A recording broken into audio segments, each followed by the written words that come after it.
네, 시작하시면 됩니다. 네, 안녕하세요. 저희 HDC 2차 프로젝트 2조 발표를 맡은 박태우입니다. 지금부터 이제 프로젝트 발표를 시작을 할 텐데 저희 팀 이름은 SNP, 스마트 피플이라고 정했고요. 그리고 프로젝트 이름은 DAACS, 닥스라고 불러주면 될 것 같습니다.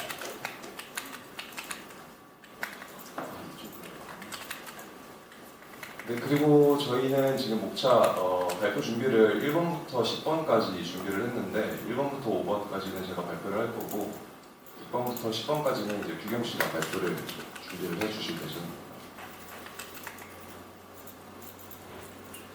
일단 닥스가 뭔지 말씀을 드리면 네, 닥스는 다이나믹 에이전틱 AI 코딩 시스템, 영어로는 이렇게 해놨는데 간단하게 말씀을 드리면 이제 사용자가 저희가 개발 엔진을 개발을 했다고 봐주시면 될 것 같고요. 사용자가 이제 컴퓨터한테 A라는 프로젝트를 만들어 달라고 얘기를 하면 프로젝트가 이제 기획을 하고 생성을 하고 그 생성된 산출물에 대해서 수정을 하고 검토를 하고 이제 이런 루프를 계속 돌려서 완성이 될 때까지 그 돌린 루프를 기반으로 완성을 산출까지 해주는 그런 엔진입니다. 이제 저희 프로젝트를 봤을 때 좀 4가지 구조적인 특징이 있다고 말씀을 드릴 수 있는데 첫 번째로는 이제 멀티 에이전트 협업 시스템을 저희가 넣어놨고요. 어떤 거냐면 실제로 개발팀에서 개발을 하게 되는 그런 구조를 넣어놨어요. 그래서 한 가지 제가 LLM을 AI 에이전트로 사용을 하는데 그 LLM을 한 가지 롤만 주는 게 아니라 이제 여러 가지 LLM을 사용을 해서 이제 각 LLM마다 개별적인 특징을 주는 거죠. 그래서 보시게 되면은 일단 오케스트레이터 역할을 하는 LLM을 넣어놨고요. 백엔드 역할을 하는 LLM을 따로 넣어놨고 프론트엔드를 넣어놨고 베리파이어를 넣어놨고 여기에는 지금 기재되지 않았는데 저지먼트 레이어가 저희는 1, 2차로 또 따로 달려 있습니다. 그래서 실제로 개발팀에서 업무가 돌아간다고 하면 이제 사람들이 다 이 롤을 다 다른 롤을 가지고 LLM이 실제로 개발이 돌아가잖아요. 저희는 그거를 이제 LLM을 다 인격체처럼 구현을 해서 서로 협업을 하게 만들어놨다. 그게 저희 한 가지 특징이고 두 번째는 이제 에이전틱 CLI인데 지금 코딩을 하면서 제가 아무래도 바이브 코딩을 좀 자주 사용을 하다 보니까 바이브 코딩한테 자연어로 이제 주문이 들어가면 일반적으로는 좀 코딩 조각이 나오는 형태였습니다. 저희는 이제 이거를 CLI로 연결을 시켜서 저희 로컬 프로젝트에 바로 연결이 돼서 그냥 단순히 코드 조각이 아니라 프로젝트를 완성을 시킬 수 있는 구조를 만들어냈고 그리고 여기서 더 나아가서 CLI가 CLI랑 서로 이제 커뮤니케이션을 할 수 있게 만들어놨어요. 그래서 1차 산출물에 대해서 2차로 그 CLI가 산출물에 대한 평가를 하고 그 산출물 평가를 바탕으로 수정을 하고 실패를 하면 어떤 실패가 있었는지에 대해서 다시 그 검증을 하고 이제 구현을 하는 로직이 들어가서 결국에는 이 에이전틱 CLI라는 이 특징을 통해서 저희 닥스가 그냥 간단하게 개발자의 툴로 존재를 하는 게 아니라 진짜 개발자로 거듭이 나을 수도 있겠다라는 생각을 해봤습니다. 세 번째는 이제 자가치유라는 특징인데요. 방금 말씀드렸었던 것처럼 저희가 일단 첫 번째로 멀티 에이전트라는 특징을 통해서 LLM한테 롤을 부여를 했고 에이전틱 CLI를 통해서 이제 그 프로젝트 전체 폴더에 대해서 코딩이 들어간다고 했으면 아무래도 AI다 보니까 한 번에 저희가 다 맞는 거를 만들어낼 수는 없어요. 그래서 일반적으로 1차 산출물이 오류가 많이 나고 에러가 뜨는 경우가 많은데 그렇게 됐을 때 1차 검증 레이어, 2차 검증 레이어를 통해서 오류가 난 부분을 다시 로그에서 찾아서 그걸 프롬프트에 담습니다. 이제 그 잘못된 부분을 바탕으로 다시 기획이 들어가요. 다시 오케스트레이터한테 던지는 루프를 구현을 해서 이제 그냥 오류가 나면은 거기서 멈추는 게 아니라 그 오류를 바탕으로 실패를 하면 할수록 더 완성도가 높아지는 그런 프로젝트를 구현을 할 수 있게 만들어놓은 특징도 저희 뭐 좋은 핵심 특징이라고 생각을 하고, 네 번째로 이제 병렬 실행의 구조적인 특징이 있는데, 일반적으로 이제 직렬로 놨을 때도 당연히 더 쉽고 실행이 간편하겠지만 아무래도 속도나 이런 부분의 측면을 위해서 저희 구조를 병렬로 구조를 만들었고, 그렇게 해서 백엔드랑 프론트엔드가 동시에 개발되면서 실제 작업 속도도 2배 이상 빨라지는 것을 확인을 했습니다. 이 프로젝트를 저희가 만들면서 사실 어떻게 하다가 만들어졌냐면, 저희가 여태까지 프로젝트를 진행을 하면서 바이브 코딩을 좀 자주 썼었어요. 바이브 코딩을 자주 쓰고 이걸 만들면서 겪게 됐었던 그런 문제점이, 사용자가 분명히 바이브 코딩을 사용을 해서 코드는 나오는 것이 눈으로 확인이 되는데, 이 코드의 산출물을 결국에 사용자가 산출물이 나올 때까지 기다렸어야 됐었고, 그리고 그걸 기다려서 다시 확인을 하고 다시 옥사 붙여넣기를 하고, 이런 어떤 여정들이 어느 순간 저희가 느낀 거죠. 결국에는 사람이 하는 게 별로 없네. 결국에 사람이 하는 것도 어느 순간 다시 산출물에 대한 옥사 붙여넣기를 하고 있는 건데, 이걸 서로 CLI한테 던져주는 로직을 만들면 어떨까. 그래서 이런 프로젝트를, 그리고 그 던졌을 때 주경 씨가 이미 사실 만들어 놓았었던 어떤 좀 좋았었던 아키텍처가 있어서 그 위에 이제 올리게 되니까 이게 굉장히 산출물의 어떤 완성도가 좋게 나오더라고요. 그래서 이 닥스라는 것이, 우리가 이걸 맨 처음에 이 바이브 코딩이 처음에 만들어지고 이거를 통해서 우리가 사람이 편하려고 만들어졌던 건데, 결국에는 사람이 일반적인 개발을 하던 사람보다 똑같이 시간이 오히려 더 오래 걸린다는 바이브 코딩을 쓰면 그런 연구 결과도 있었고, 여기에 저희가 롤을 따로 붙이는 것이랑, 그리고 병렬 구조로 만드는 것이랑, 그리고 이 다음에 바로 아키텍처를 설명을 드릴 텐데, 그런 아키텍처를 통해서 생각보다 굉장히 괜찮은 산출물이 나왔습니다 라고 말씀드릴 수 있을 것 같습니다. 그래서 저희 프로젝트 목표는 결국에는 저희 만든 이 개발 엔진을 통해서 어떤 프로젝트가 있을 때 80% 이상을 AI한테 위임을 해도 될 수 있는 완성도 있는 프로젝트를 만들고 싶었습니다. 단기로는 이러한 식으로 있어서 이거는 저희가 구현을 했고요. 그리고 중장기로는 이제 파일을 저희가 추가를 해서 거기서 레그를 뽑아내서 저희가 얘한테 그냥 자연어로만 주는 게 아니라 파일로 줘서 파일이 이제 LLM이 거기서 레그로 학습을 해서 학습보다는 뽑아내서 그 주어진 파일을 바탕으로도 프로젝트를 진행을 할 수 있으면 좋을 것 같다고 생각을 했고요. 이제 더 장기적으로는 요새 좀 컨텍스트 프롬프팅이 관심이 많이 쏠리고 있는데, 저희가 그냥 단지 딱 그때 시적으로 메모리가 진행이 되는 게 아니라 좀 더 장기적이고, 그리고 이 메모리가 시작되기 전에 메모리까지 다 긁어올 수 있는 어떤 방안을 고민해보고 있습니다. 시스템 아키텍처에 대해서 설명을 드릴 텐데, 사실 저희가 좀 직관적으로 보실 수 있게 이렇게 그래프로 만들어놨는데, 간단하게 말씀을 드리면, 실제 개발팀에서 개발을 하고 있는 구조를 최대한 따라가려고 노력을 했어요. 저희가 가지고 있는 자원 안에서.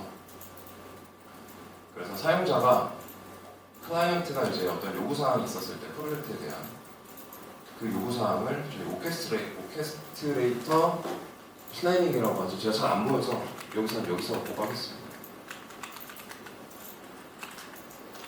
네, 오케스트레이터 플래닝이 있는데, 이 사용자 요구사항을, 오케스트레이터는 결국 기획자예요. 기획자이자 PM의 역할을 하는 팀을 이끌어가고 백엔드 엔지니어와 프론트엔드 엔지니어한테 업무를 할당해서 주는, 이제 그 오케스트레이터 플래닝이 사용자의 요구사항을 받아서 그 내용을 기획을 해서 오케스트레이터 레이어에서 병렬 구조로 분기를 쳐서 던져줍니다. 백엔드한테 던져주고 프론트엔드한테 던져주고요. 그리고 이 기획한 내용을 바탕으로 백엔드랑 프론트엔드랑 병렬로 산출물을 만들어요.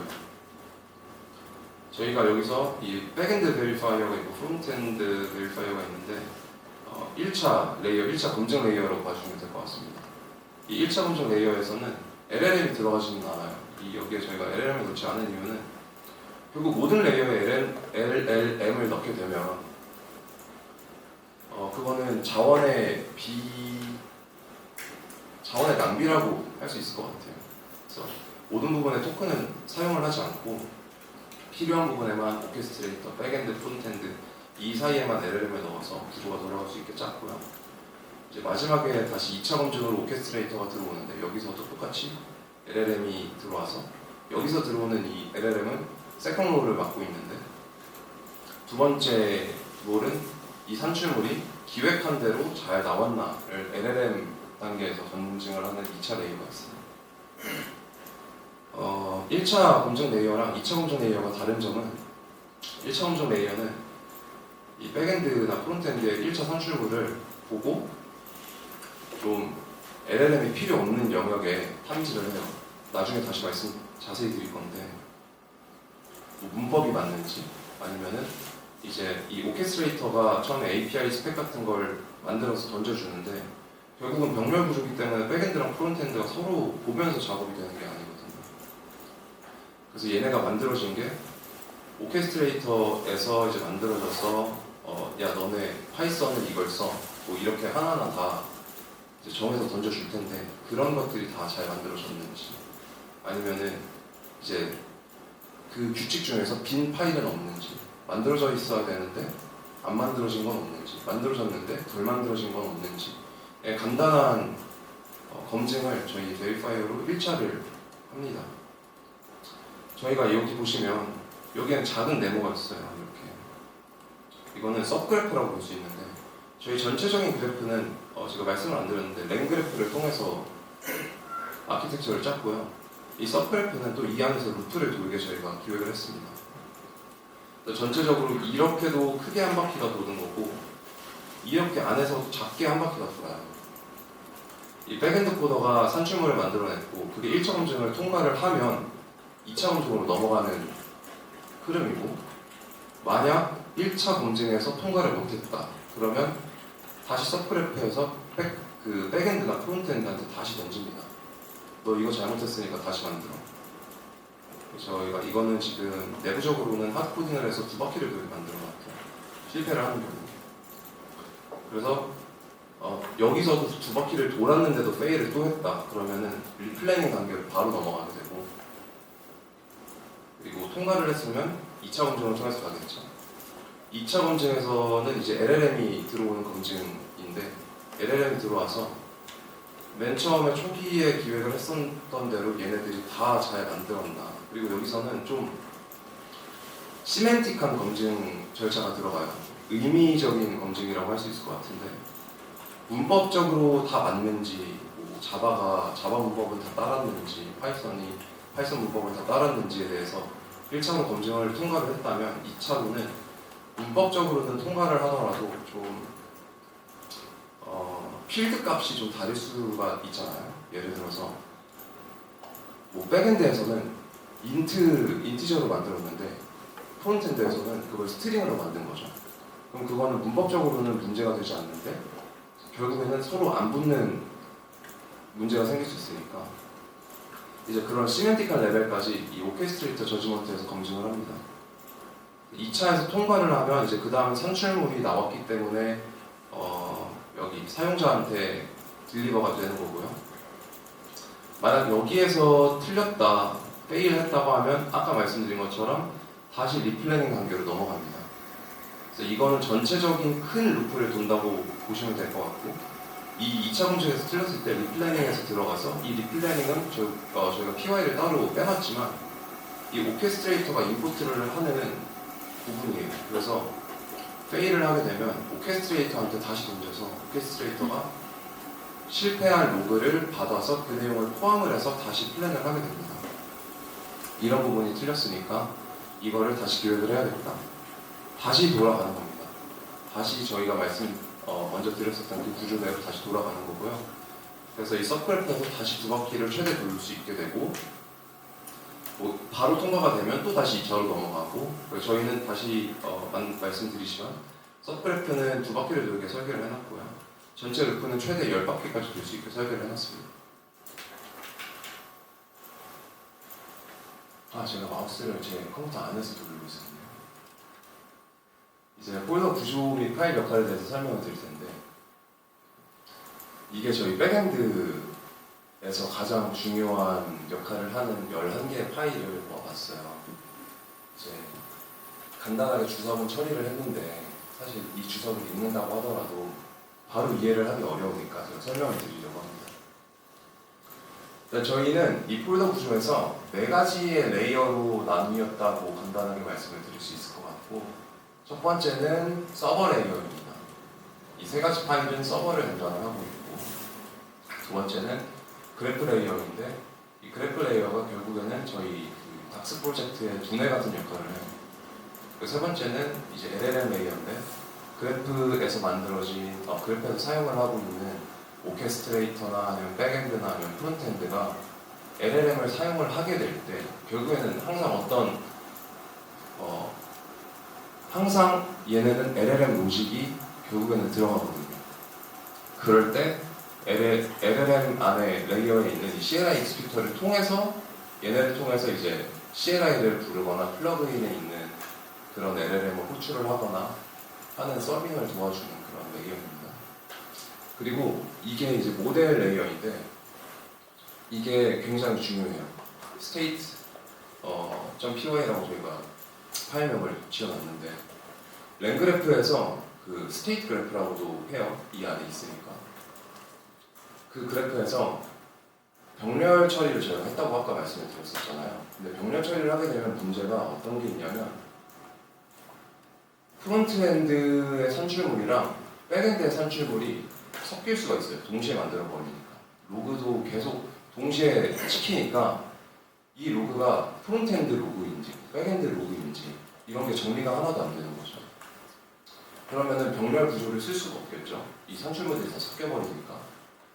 그래서 이 스테이트는 어떤 거냐면 이 안에 그 그래프 스테이트에 있는 리듀서 함수라는 거를 사용을 해서 3가지 로직이 있는데 첫 번째로는 이제 새로 생긴 게 있으면 그걸로 덮어쓰고 새로 생긴 게 없으면 그대로 냅둬라 간단하게 말씀드리고 그거 하나가 있고 두 번째는 딕셔너리 구조를 써서 병렬 처리를 해서 백엔드에서 만들어지는 거는 그 백엔드 딕셔너리에서 이렇게 쌓이게 만들어 놨고요. 프론트엔드에서 만드는 건 프론트엔드에서 쌓이게 만들어 놨어요. 그리고 로그 같은 경우는 어펜드 처리를 해서 그냥 가로로 순차 시계열이라고 해야 될까요? 순차 따라서 이렇게 계속 깊게 그래서 로그가 섞이지 않게 그래서 결국에는 병렬 처리가 가능한 구조는 이것 때문이라고 말씀드릴 수 있을 것 같습니다. 제가 하나하나 간단히 말씀을 드릴 텐데 이 닥스 API 서버 같은 경우는 사용자의 요구사항을 직접적으로 사용자랑 만나는 역할을 해주는 파일이에요. 그래서 이거를 통해서 이 뒤에 있는 이 모든 게 사용자와 연결이 된다라고 봐주면 될 것 같고요. 두 번째는 이제 config 로더인데 기본 설정 값을 이 안에 넣어놨다고 하면 생각을 해주시면 될 것 같아요. 그래서 기본 설정을 저희가 세팅 값을 다르게 해서 사용자가 나중에 이제 규경 씨가 또 보여주시겠지만 사용자는 아무래도 UI에서 접근을 하게 되잖아요. UI에서 접근을 하면서 뭐 LLM도 고를 거고 그리고 원하는 거를 텍스트로 글로 칠 거고 이렇게 될 텐데 그 사용자의 프리퍼런스 선호도에 따라서 사용자가 클릭을 하면은 저절로 저희가 기존에 저장을 해놓았던 걸로 이제 바로 맞춰주는 역할을 하게 됩니다. 그리고 LLM 소스 프로바이더는 저희가 지금은 코덱스, 챗GPT랑 제미나이랑 클로드를 넣어놨는데 그 세 가지 LLM을 저장을 하고 있는 기본적인 값에 대한 저장을 하고 있는 저장소라고 봐주시면 될 것 같고요. 밑에 그래프, 제가 두뇌의 역할을 한다고 말씀드렸죠. 이건 좀 팀적으로 설명을 드리면 좋을 것 같다고 생각을 했어요. 개발팀에 아무래도 업무가 진행이 되면은 이 워크플로우 같은 경우는 아까 보여드렸었던 이 그래프의 모습을 코딩으로 넣어놨다고 생각을 하시면 됩니다. 그래서 어떤 흐름을 따라서 어떤 업무 처리가 들어오면 이걸 어떻게 구조를 가져갈 건지에 대한 코드화를 해놓은 게 이 워크플로우 파일이고요. 그리고 이 흐름을 따라서 얘네들이 진행을 하겠죠. 오케스트레이터는 아까 말씀드렸었던 것처럼 LLM이 들어가면서 기획자의 역할을 하고 있고 동시에 리뷰어의 역할도 하고 있습니다. 그래서 2차 검증을 통과를 시키고 2차 검증이 실패됐을 때 리플래닝 함수를 임포트를 해서 플랜에 다시 해서 다시 던져주는 구조를 만들고 있고요. 그리고 백엔드랑 프론트를 오케스트레이터한테 위임을 받아서 만들게 되죠. 그리고 이 베리피케이션은 밑에서 다시 설명을 자세히 드릴 텐데 검증을 하는 겁니다. 1차 검증을 하게 되고 그리고 리플래닝은 검증 1차 검증이나 2차 검증에서 실패를 했을 때 그 실패된 로직을 받아서 실패된 내용을 바탕으로 다시 분석을 해서 다시 고치는 그 셀프 힐링 루프를 타게 되는 그런 코드라고 볼 수 있을 것 같습니다. 네, 이거는 말씀드렸고 이것도 말씀드렸고 넘어갈게요. 이제 제가 4번에서 핵심 파일 4개 정도를 설명을 드릴 거예요. 그래서 아까 말씀드렸었던 것처럼 API 서버가 어떤 것이냐 말씀을 드리면 API 서버는 사용자랑 직접적으로 만나는 서버 코드라고 했죠. 보시면 API 서버 내부에서 run docs workflow라는 걸 실행을 하게 돼요. 그래서 workflow를 실행을 해서 여기에 있는 이 그림을 그대로 가지고 오고 이 안에서 저희가 컨피그로 설정을 해놓은 설정 값들을 불러오게 됩니다.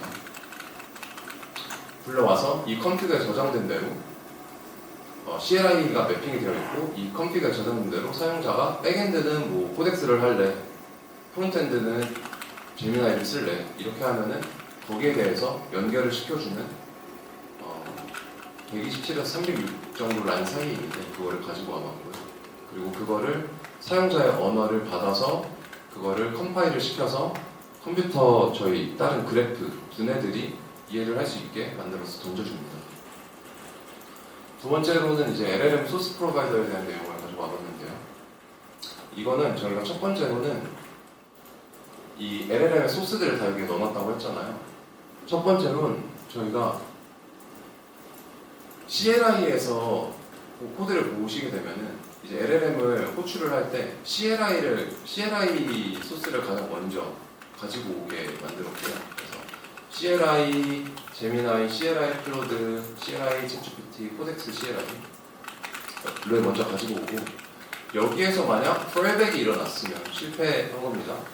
펄백이 일어났으면 두 번째로 플러그인에 설치되어 있는 LLM 소스를 가지고 올 수 있게 구조를 짜놨어요.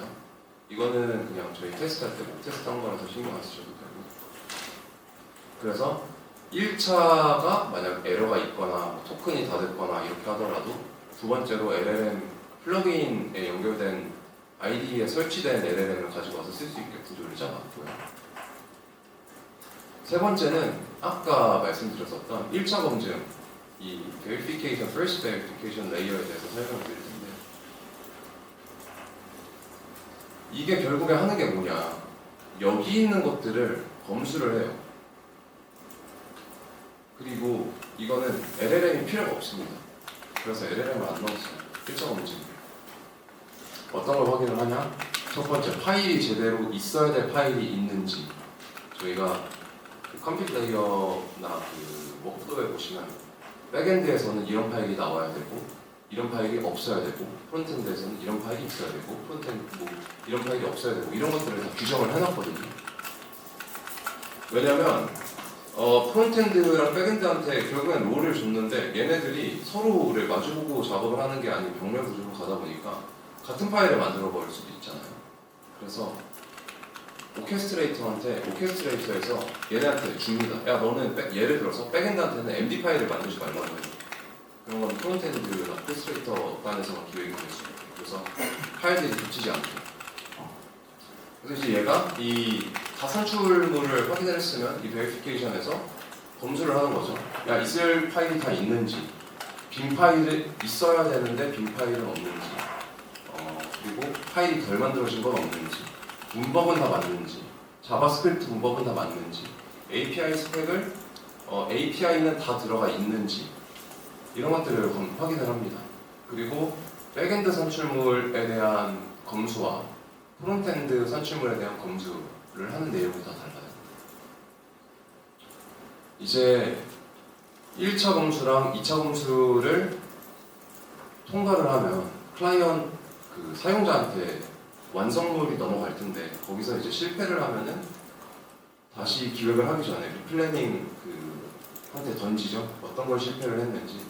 그래서 간단하게 이제 4가지 정도로 분류를 한 걸 가지고 와봤는데 실패 유형에 따라서 저희가 다시 요청을 하는 게 달라요. 첫 번째를 보시면 잠시만요. 지금 안 보여서 제 거에서 내려서 볼게요.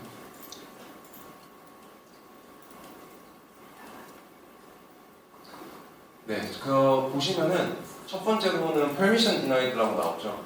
권한이 주어지지 않아서 못하는 경우입니다. 권한이 주어지지 않았을 때는 바로 스탑은 true를 들어가서 중단을 시켜버리고 권한을 달라는 메시지를 보내죠. 그거는 이제 권한이 없어서 아무리 루프를 돌려도 산출물이 만들어지지 않는 경우니까. 두 번째 같은 경우는 테스트가 fail을 했을 때입니다. 이때는 저희가 멈추지는 말고 이럴 때는 야 만약 테스트가 fail이 되면 verbose 모드라고 조금 더 자세한 모드로 이제 모드가 스위치가 되고 그리고 여기서 파이 테스트를 해서 로그에 대한 내용을 받아보려고 하는 내용입니다. 그래서 위에서 봤을 때랑 아래에서 다른 문제 유형에 대한 다른 결과를 플랜을 하는 걸 볼 수가 있어요.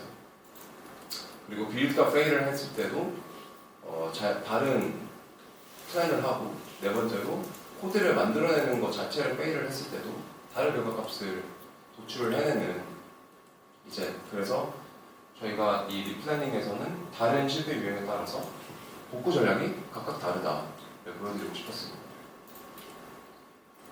네, 이제 CLI 실행 프로세스까지 제가 설명을 드릴 텐데 CLI 실행 프로세스도 간단합니다. 저희가 여기서는 아까 클로드랑 제미나이랑 코덱스를 썼다고 말씀드렸었잖아요. 그래서 얘네가 하나하나 실행을 하는 게 권한이 다르게 요청을 했었더라고요. 그래서 CLI한테는 전 권한을 다 줬고요. 그리고 잠깐만요. 클로드한테는 전 권한을 다 줬고요. 제미나이한테는 여기 보시면은 나중에 또 설명을 드릴 텐데 클로드한테 저희가 주는 권한과 제미나이한테 주는 권한과 코덱스한테 주는 권한이 다 달라요. 코덱스한테는 샌드박스 내부에서만 권한을 줬고 클로드한테는 전체 권한을 다 줬고 제미나이한테는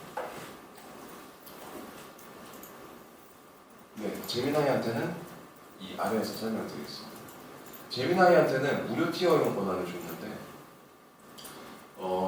이거는 저희는 지금 기본적으로 코덱스나 클로드나 제미나이 3개 중에 하나는 구독을 했다라는 전제로 이 프로그램을 만드는 거거든요. 근데 누군가는 또 구독을 안 했을 수도 있지 않습니까? 무료 티어 같은 경우는 분당 2번까지 질문을 던질 수가 있어요. 그래서 저희가 30초에 한 번씩 던질 수 있게, 그래서 무료 사용자들도 만들 수 있게 제미나이는 그렇게 구조를 짰습니다. 네, 여기까지 저는 설명 드렸고요. 다음은 규경 씨한테 설명 넘기도록 하겠습니다.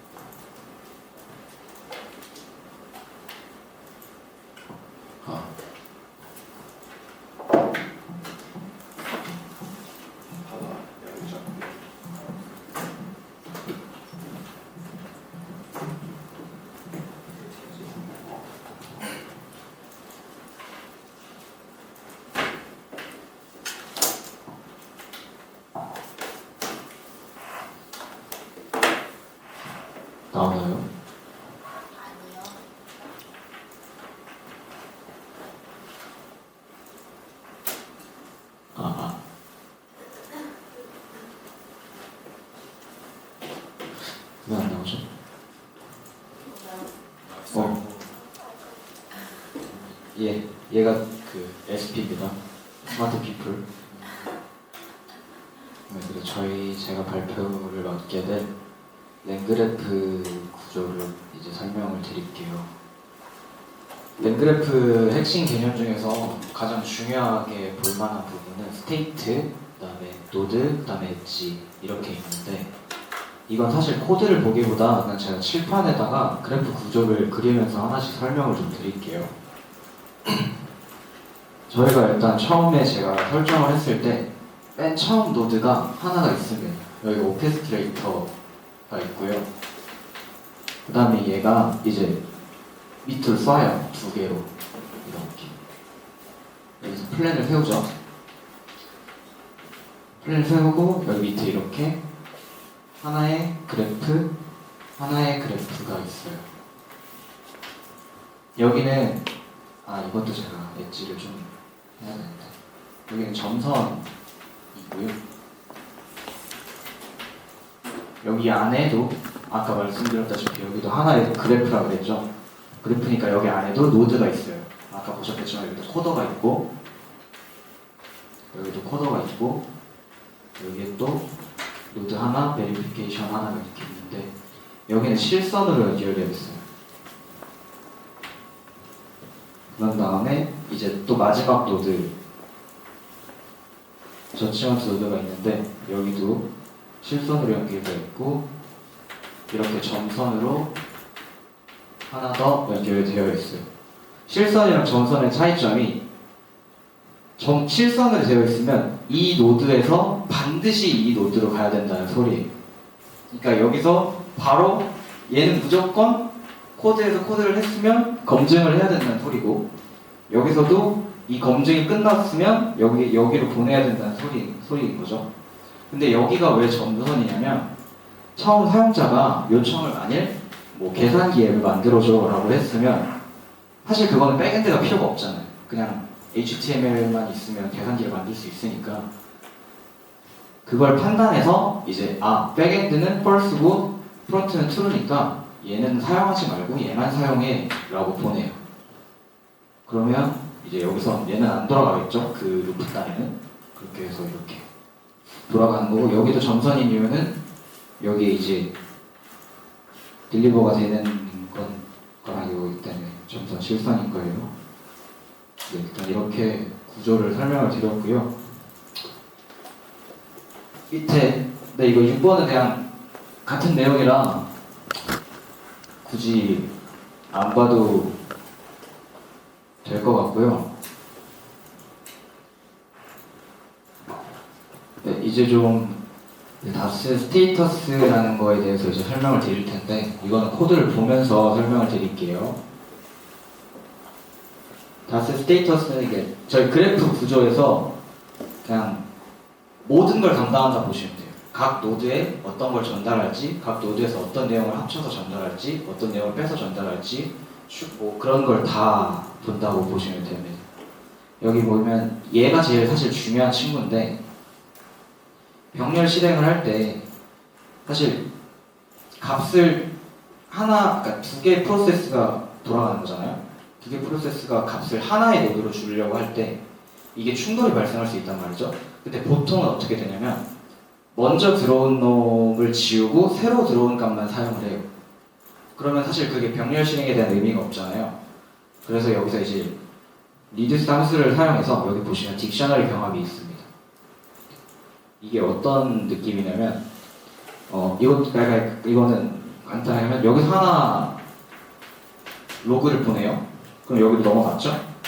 그러면 여기서도 이제 로그를 보내면, 원래는 얘가 먼저 들어왔으니까 얘 걸 삭제하고 얘 것만 사용하는데, 이 함수가 있으면 얘네 두 개의 거를 그냥 이렇게 다운표 이걸 해가지고 두 개를 그냥 하나의 리스트로 합쳐버려요. 그렇기 때문에 이 병렬 실행이 가능한 거고, 그 다음에 다음 이 연결, 이 파트는 저희가 오류 수정할 때 쓰는 함수인데, 오류는 계속 순환 루프를 돌면 추가가 되잖아요. 그 전에 게 그것처럼 그냥 새로운 게 계속 들어오면 여기에서 추가해서 들어오고 추가해서 들어오고, 그 구조인 거예요. 네, 이렇게 리듀스 함수는 설명을 드렸고, 밑에는 저희가 정의했던 그냥 이 초기 값들, 초기 메모리 값들이라고 보시면 됩니다. 초기에 이러한 값들이 다 정의돼서 프로젝트 단에 들어오면 오케스트레이터가 여기 보시면 LLM은 어떤 걸 쓸 건데, 프로젝트는 어떻게 할 건데, 이게 왜 이렇게 나오죠? CLI는 어떻게 쓸 건데, 루프는 얼마나 걸 건데, 그리고 계획이 뭐고, 그 계획을 프론트엔드랑 서브 그래프에서 어떻게 돌 거고, 그 다음에 이걸 어떻게 판단할 건데, 그 다음에 뭐가 실패했는지 보여주고 뭐 이런 느낌으로 보시면 됩니다. 간단하게 설명을 드리면 이렇게고요. 그 다음에 저희 프롬프트 엔지니어링 보여드리겠습니다. 저희 프롬프트가 많아요. 왜냐면 LLM별로 설정을 해야 되기 때문에 LLM별로 살충물이 좀 다르고, 이게 그거 예를 들어서 뭐 클루드 같은 경우는 써보시면 알겠지만 MD 파일을 많이 생성하거든요. 그런 걸 뭐 제외하고 뭐 그런 것 때문에 좀 다른데, 전체적으로 그냥 여기 보이는 얘는 백엔드 코더의 CLI 그런 거 상관없이 그냥 전체 백엔드 코더라면 지켜야 할 프롬프트예요. 여기 보시면 저희는 파이썬 버전도 명시해 줬고요. 얘가 좀 애를 많이 먹었는데 디렉토리를 많이 벗어나서 생성하는 경우가 꽤 많더라고요. 그래서 이 경로 지정을 반드시 해줬고요.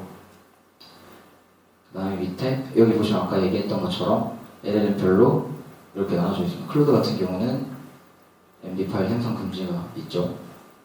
이거 안 하면 MD 파일만 한 6개 만듭니다. 그 다음에 여기 그 피드백 루프 있는데, 아까 스테이터스에서 리듀스 함수 그 오류 제가 설명드렸잖아요. 이게 여기 들어가는 거예요. 여기 서머리에 계속 오류 내용이 들어와서 계속 리플레이닝하고 오류 수정하고 그런 느낌이에요. 여기서는 이제 검증 단계인데, 여기서 2차 검증, 아까 대표 형이 말씀하셨던 것처럼 여기서 2차 검증이기 때문에 LLM이 들어갑니다. LLM이 이 프롬프트에 따라서 하나씩 검증을 해요. 그래서 이제 이 검증이 다 통과했다고 치면 이제 성공했습니다 하고 딜리버가 되는 거죠. 이게 설정 파일은 그냥 이거 초기 값인데, 이 초기 값을 기반으로 나머지도 이제 설정이 되는 거예요. 그래서 일단 이 초기 값을 설정을 하는 거고요. 그리고 저희 결론을 말씀드릴게요. 저희 다스는 진짜 최종적으로는 사람이 진짜 아무것도 안 하는 걸 원하고 있어요. 그냥 사람이 나 이거 만들고 싶어 해줘 하면 그냥 알아서 한 뭐 시간이 구애받지 않고 얼마든지 혼자 돌아서, 뭐 예를 들어 그냥 우스갯소리로 이거 해놓고 나 잠깐 술 마시고 와야겠다, 그리고 술 마시고 한 2시간 있다 돌아오면은 뭐 작품이 완성되어 있고 그런 걸 원하는 거고요. 그렇기 때문에 당연히 자가치유가 들어가야 되고, 당연하게 어떤 내가 사용자가 쓰는 LLM에 따라서 유연하게 반응을 해야 된다고 생각을 합니다. 네, 여기까지가 발표였고요. 지금부터는 저희 프로그램 만든 걸 보여드리도록 하겠습니다.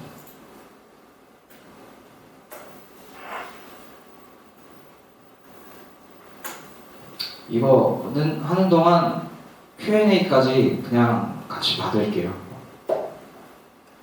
시간이 부족하니까 보여드리면서 그냥 Q&A 진행할게요. 그냥 궁금한 거 있으면 언제든지 물어봐 주시면 됩니다. 지금 근데 제가 토큰이 별로 안 남아 있어서 이거 테스트를 많이 하느라, 이거를 일단 그러면은 오케스트레이터는 코덱스로 하고 백엔드랑 프론트엔드를 클로드로 해가지고 한번 돌려볼게요. 그냥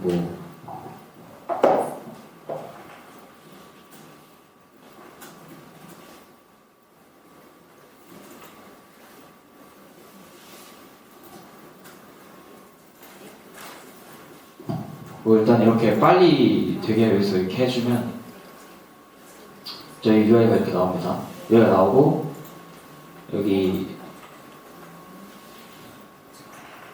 로그를 보여드릴게요.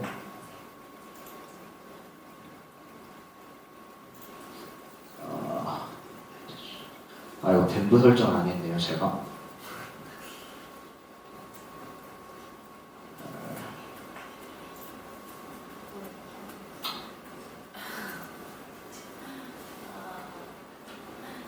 넘어가죠. 일단 뭐 이렇게 동작을 하고요. 저희가 이걸로 만든 실제 앱을 보여드릴게요. 지금 보여드리는 앱은 최소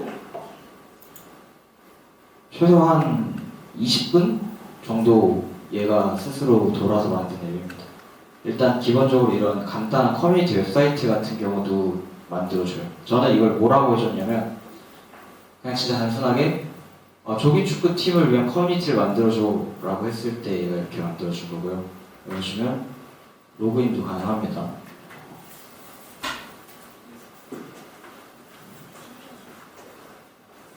제가 로그인을 이렇게 미리 만들어 놔가지고 그럼 여기 보면 헬로우 뜨죠? 여기 커뮤니티 기능도 있고 여기서 글도 쓸 수 있어요. 이거 보시면 제가 테스트한다고 미리 써놓은 글이거든요. 이게 안녕 하이 이러면 이렇게 돼요. 매치 등록도 여기 이거 테스트한다고 제가 많이 해놨는데 여기 보면 이렇게 또 할 수 있어요. 그러니까 일단 기본적으로 이런 웹사이트 커뮤니티 같은 경우는 만들어준다. 간단한 작업은 이 정도고요. 그 다음에 이제 복잡한 작업을 한 걸 보여드릴게요.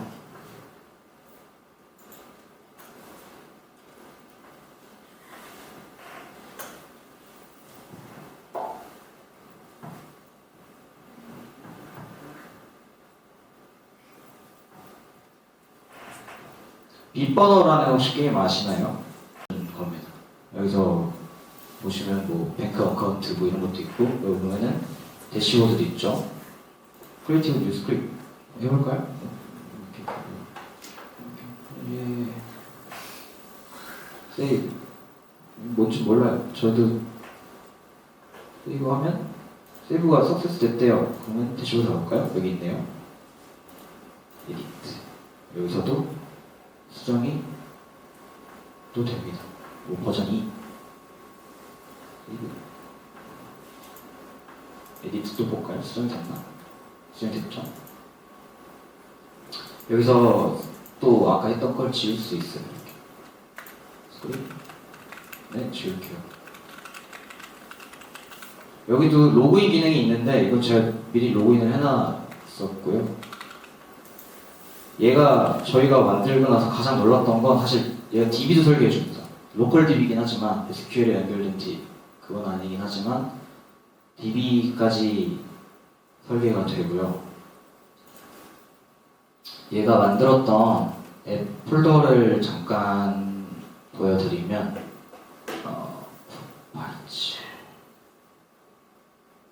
뭐 질문할 거 있으시면 언제든지 그냥 이 자리에서 그냥 계속 물어보셔도 되는데 발표가 끝났어가지고 다시 얘가 만든 파일입니다.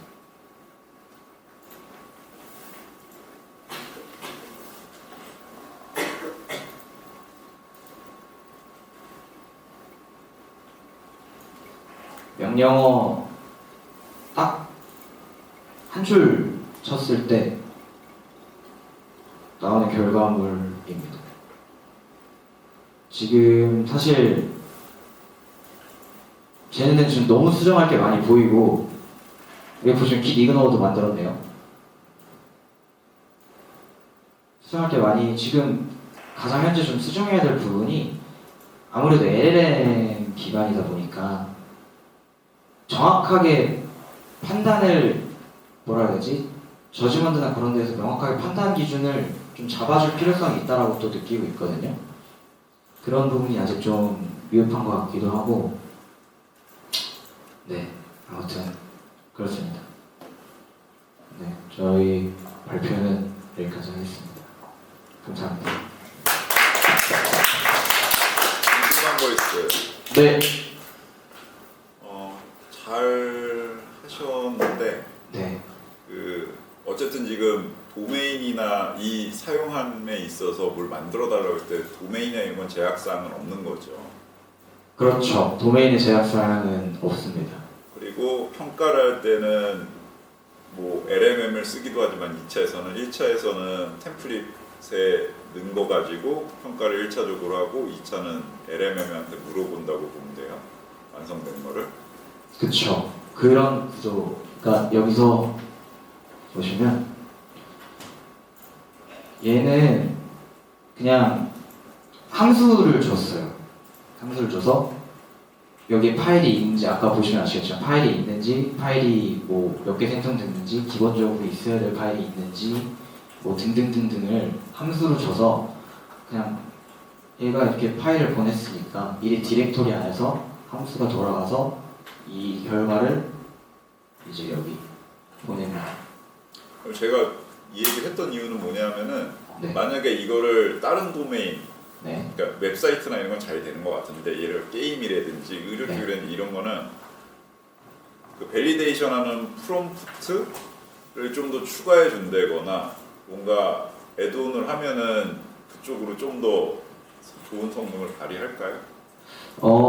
게임도 테스트를 해봤어요. 뭐 간단한 마리오 게임 만들어줘 라고 했는데 돼요. 잘 만들어줘요. 근데 이게 제가 그때 당시에 토큰이 별로 없었어서 몇 번 루프를 안 돌리고 나서 얘가 중간에 했던 걸 테스트를 해봤는데 게임적인 기능이나 그런 거 다 구현을 웬만큼 해놓고요. 뭐 UI적으로 뭐 버튼이 크다던가 뭐 그런 거는 지가 순환 루프를 못 돌아가지고 그랬던 거라서. 그 제 경험적으로는 보통 IT 쪽 이런 서비스를 만들거나 할 때 기획이 잘못됐거나 이러면 아닌데 이게 제약사항을 어느 정도 주면서 프롬프트에다가 우리가 뭐 수업 시간에 뭐 이거 비교할 건 아니지만 짧게 배운 것 중에는 내가 어느 나라 시간을 물어봤을 때 지역이 꼭 들어가거나 이런 조건을 다시 되묻잖아요. 앞단에 그런 기능 또는 뭐 얘는 웹사이트 전용으로 만드는 아이기 때문에 게임 만들어 달라고 하면 저는 주로 웹사이트 만드는 에이전트입니다. 이렇게 피드백을 주면은 좀 더 원하는 좋은 결과물을 만들지 않을까 싶어서 혹시 3차 때 그런 거를 반영을 할 건지 궁금해서 물어본 거예요. 일단은 저희가 뭐라 그래야 될까요? 저는 일단 자유를 줬거든요. 얘네한테. 왜냐면 저희가 이렇게 뭔가 한정을 돼서 하게 하면 결과물이 그렇게 썩 만족스럽지가 않더라고요. 그래서 프롬프트에서 보시면 그냥 꼭 그러니까 메인이라던가 그런 거는 있어야 되잖아요. 리퀘어리먼트라던가 그 정도만 해놓고 파일 구조라던가 뭐 파일의 뭐 어떤 모든 것들은 다 잘 줬습니다. 그래서 아마 똑똑하니까 저희보다 똑똑한 구글 뭐 그쪽 뭐 GPT 그런 분들이 만드셨으니까 뭐 현재 시간이나 도메인이나 그런 거는 알아서 잘 할 거라고 믿고 있습니다. 네, 고생하셨습니다. 다른 거? 네, 고생하셨습니다. 네, 감사합니다.